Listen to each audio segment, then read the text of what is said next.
Euritmie è una rassegna scientifico-culturale che è rivolta a un pubblico ampio e il cui tema è proprio quello dell'autismo, di un'osservazione, di una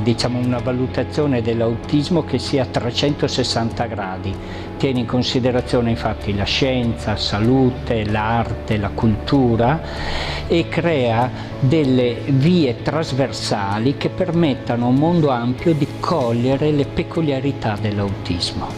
Euritmie è una rassegna che mediamente dura una settimana e presenta durante questa settimana spettacoli,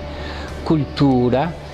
interventi, seminari scientifici e anche esposizioni artistiche a cui il pubblico può accedere gratuitamente.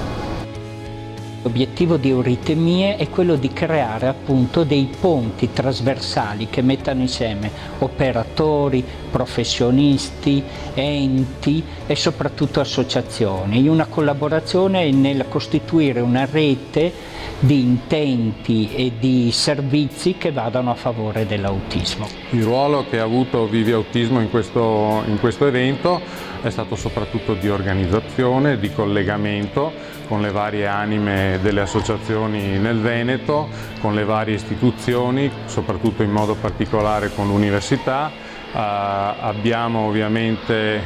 trovato le location adatte che devono essere sempre di prestigio, in modo tale che questo evento sia un'immagine positiva per quanto riguarda la patologia, la disabilità in generale, ma nello specifico dell'autismo, visto che si tiene in una settimana, quindi è iniziata oggi, il 1° aprile, non a caso perché domani, il 2 aprile, è la giornata mondiale per l'autismo. Vi saranno altre manifestazioni, altri convegni durante tutta la settimana, nello specifico giovedì prossimo e venerdì con un appuntamento importante che riguarda una rappresentazione teatrale fatta da attori che si immedesimano sul tema dell'autismo, quindi per trasmettere a tutta la platea, a tutti coloro che parteciperanno, come vive l'autismo un soggetto autistico.